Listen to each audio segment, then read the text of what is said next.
Hello students, সাফল্য guide থেকে আমি অভিষেক স্যার বলছি। আজকের ভিডিওতে আমি অষ্টম শ্রেণীর কিছু গুরুত্বপূর্ণ ম্যাপ পয়েন্টিংয়ের বিষয়ে আলোচনা করব, যেগুলো আমি আমার অভিজ্ঞতার ভিত্তিতে দেখেছি বিগত বছরগুলিতে বারংবার রিপিট হতে। অষ্টম শ্রেণীতে তো উত্তর আমেরিকা, দক্ষিণ আমেরিকা এবং ওশিয়ানিয়া বা অস্ট্রেলিয়া এই তিনটি মহাদেশ থেকেই ম্যাপ পয়েন্টিং দেওয়া হয়। তো আজকের ভিডিওতে আমি তোমাদের সামনে 11টা গুরুত্বপূর্ণ ম্যাপ পয়েন্টিং নিয়ে আলোচনা করব। কিন্তু তার আগে আমি তোমাদেরকে কিছু সতর্ক করব, যেগুলো আমি দেখেছি স্টুডেন্টসরা বারবার ভুল করে। যেমন এই ম্যাপ পয়েন্টিং কাগজে নিজের নাম না লেখা। তোমরা কিন্তু অবশ্যই পরীক্ষার হলে এই ম্যাপ কাগজে নিজের নাম, সেকশন, রোল নাম্বার এই সমস্ত বিষয়গুলো অবশ্যই লিখে দেবে। নয়তো কী হয়, আমরা এত কষ্ট করে ম্যাপ পয়েন্টিং করলাম, কিন্তু পিন করার পরেও অনেক সময় এই ম্যাপ পয়েন্টিংয়ের যেই কাগজটা মেন খাতা থেকে ছুটে যায় এবং হারিয়ে যায় বা অন্য কারোর খাতার সাথে মিশে যায়। এতে কি হয়, এক্সামিনার বুঝতেই পারে না যে কোনটা আমাদের পেজ, ফলে আমরা কিন্তু মার্কসটাও আর পাই না। নেক্সট পয়েন্ট, অনেকে কিন্তু পেন দিয়ে ম্যাপ পয়েন্টিং করে দেয়। তো পেন দিয়ে ম্যাপ পয়েন্টিং করলে কি হয়, অনেক সময় আমরা ভুল করে ফেলি, কিন্তু আমাদের তো পরীক্ষার হলে একটাই ম্যাপ পয়েন্টিং কাগজ দেওয়া হয়, তাই না? তো এতে কিন্তু আমাদের অনেক সমস্যা হয়ে যায়। কিন্তু তোমাদের মনে প্রশ্ন জাগতে পারে, আমি এই কাগজে কেন পেন দিয়ে ম্যাপ পয়েন্টিং করলাম? আসলে রুল দিয়ে ম্যাপ পয়েন্টিং করলে ম্যাপ পয়েন্টিংগুলো না ভিডিওতে স্পষ্টভাবে বোঝা যায় না, তাই তোমাদের সুবিধার্থেই আমি কিন্তু লাল কালি বা নীল কালি দিয়ে ম্যাপ পয়েন্টিং করেছি। ও হ্যাঁ, আরও একটা বিষয়, ম্যাপ পয়েন্টিং কাগজ কিন্তু এই রকম দেখো অক্ষরেখা বা দাগরিমা রেখা সহ কিনতে পাওয়া যায়। তো এই অক্ষরেখা বা দাগরিমা রেখা সহ ম্যাপ পয়েন্টিং কাগজগুলোতে আমাদের প্র্যাকটিস করতে প্রচুর তো সুবিধা হয় ঠিকই, কিন্তু আমরা যদি এই অক্ষরেখা বা দাগরিমা রেখার সাহায্যে ম্যাপ পয়েন্টিং করতে করতে অভ্যস্ত হয়ে যাই এবং যদি আনফর্চুনেটলি আমাদের পরীক্ষার হলে এরকম পরিষ্কার, নিট অ্যান্ড ক্লিয়ার ম্যাপ কাগজ দেওয়া হয়, তাহলে কিন্তু মানে আমাদের ওই বদ অভ্যাসের কারণে আমরা কিন্তু অনেক বিপদে পড়ি, মানে অনেক সমস্যা হয়। তো যে কারণে আমরা কিন্তু প্রথম থেকেই এরকম পরিষ্কার পরিচ্ছন্ন ম্যাপ পয়েন্টিং কাগজেই বাড়িতে প্র্যাকটিস করব, যাতে আমাদের পরীক্ষার সময় কোনো অসুবিধা না হয় এবং প্রথম থেকেই আমরা যেন প্রো হয়ে যাই। যাই হোক, আমি আলোচনা শুরু করছি।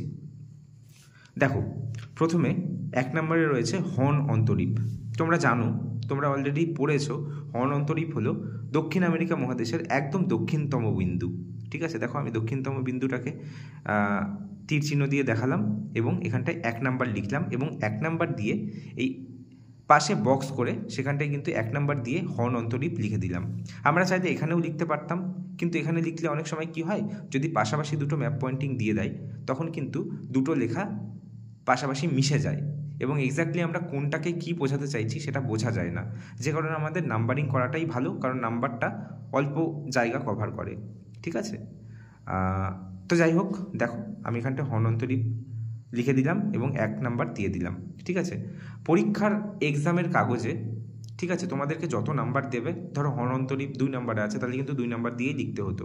আমি 1 নাম্বার লিখলাম। ঠিক আছে, যত নাম্বারে থাকবে তত নাম্বার দিয়েই কিন্তু আমাদের ম্যাপ পয়েন্টিংগুলো করতে হবে। দেখো 2 নাম্বারে কী রয়েছে, মাউন্ট অ্যাকনকাগুয়া। দেখো 2 নাম্বারে রয়েছে মাউন্ট অ্যাকনকাগুয়া। আমি তীর চিহ্ন দিয়ে দেখালাম এবং এখানটায় দেখো একটা পাহাড়ের মতো চিহ্নও দিয়ে দিলাম।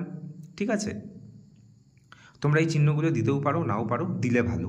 ঠিক আছে, 3 নম্বরে কি রয়েছে, কানাডীয় শিল্ড অঞ্চল। দেখো উত্তর আমেরিকা মহাদেশের কানাডীয় শিল্ড অঞ্চল রয়েছে, সেগুলোকে আমরা দাগ দাগ দিয়ে দেখালাম এবং এখানটায় বক্স করে কানাডীয় শিল্ড অঞ্চলটা দেখালাম, যেহেতু কানাডীয় শিল্ড অঞ্চলটা একটা বিস্তীর্ণ এলাকা।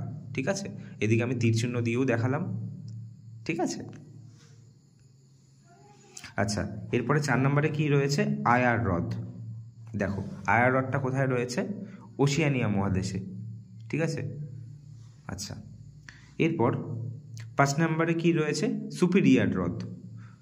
এই যে আমি একটু মার্ক করে দেখিয়ে দিয়েছি, কারণ এখানটা দাগ দাগ দিলে বা অন্য কোনো চিহ্ন দিলে বোঝা যাচ্ছিল না। এখানেও আমি চিহ্নটা দিয়ে দেখালাম সুপিরিয়র হ্রদ। ঠিক আছে, 6 নম্বরে কি রয়েছে, পৃথিবীর দীর্ঘতম পর্বতমালা অথবা আন্দিজ পর্বতমালা, যেটাই দিক না কেন আমরা কিন্তু এই রকম করে দেখিয়ে দেব। ঠিক আছে, দেখো দীর্ঘতম, অনেক দীর্ঘ। ঠিক আছে, এটা 6 নাম্বার দিয়ে দেখালাম। 7 নম্বরে কি রয়েছে? পানামা খাল। এই যে পানামা খাল, এটা কিন্তু প্রশান্ত মহাসাগর, এদিকে প্রশান্ত মহাসাগর আর ওইদিকে আটলান্টিক মহাসাগরকে সংযুক্ত করছে। ঠিক আছে, এটা হলো পানামা খাল। 8 নম্বরে রয়েছে পম্পাস তৃণভূমি।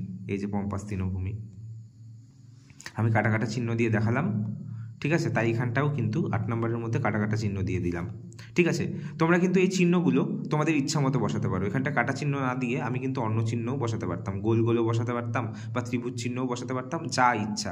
মোট কথা চেষ্টা করবে একটা ম্যাপের মধ্যে যেন এই চিহ্নগুলো একটার সাথে আর একটা না একই রকম না হয়। ঠিক আছে, একটা ম্যাপ পয়েন্টিং কাগজে আমি এখানটায় দাগ দাগ দিলাম, এখানেও দাগ দাগ দিতে পারতাম। ঠিক আছে, কিন্তু না দিলে কি হয়, এক্সামিনারের বুঝতে সুবিধা হয়, একটা ভালো ইমপ্রেশন ক্রিয়েট হয়। ঠিক আছে, দেখো 9 নম্বরে রয়েছে ভেরি ভেরি ইম্পর্টেন্ট মারে ডার্লিং নদী, খুব রিপিট হয়। এটা কোথায় রয়েছে? ওশিয়ানিয়া মহাদেশে। ঠিক আছে, দেখো 9 নম্বর দিয়ে দেখালাম মারে ডার্লিং নদী। আচ্ছা, এবার 10 নম্বরে কি রয়েছে? রিও ডি জেনিরো বা রিও ডি জেনেরিও। এটা কোথায় রয়েছে? ব্রাজিলে, খুব গুরুত্বপূর্ণ একটা পোর্ট সিটি। ঠিক আছে, ব্রাজিলের। এরপর 11 নম্বরে রয়েছে নিউজিল্যান্ড। নিউজিল্যান্ড, ঠিক আছে, দেখো আমি দেখিয়ে দিলাম কিন্তু। ঠিক আছে, তো যাই হোক, আজকের ভিডিওতে আমি মাত্র 11টা ম্যাপ পয়েন্টিং নিয়ে আলোচনা করলাম। তবে তোমাদের যদি সাপোর্ট পাই, ঠিক আছে, তাহলে কিন্তু আমি নেক্সট পার্ট আপলোড করব আরও গুরুত্বপূর্ণ কিছু ম্যাপ পয়েন্টিং নিয়ে। তোমরা অবশ্যই লাইক, কমেন্ট এবং শেয়ার করে দেবে বন্ধুদের সাথে। তো আজকের ভিডিওটা এই পর্যন্তই। Bye bye.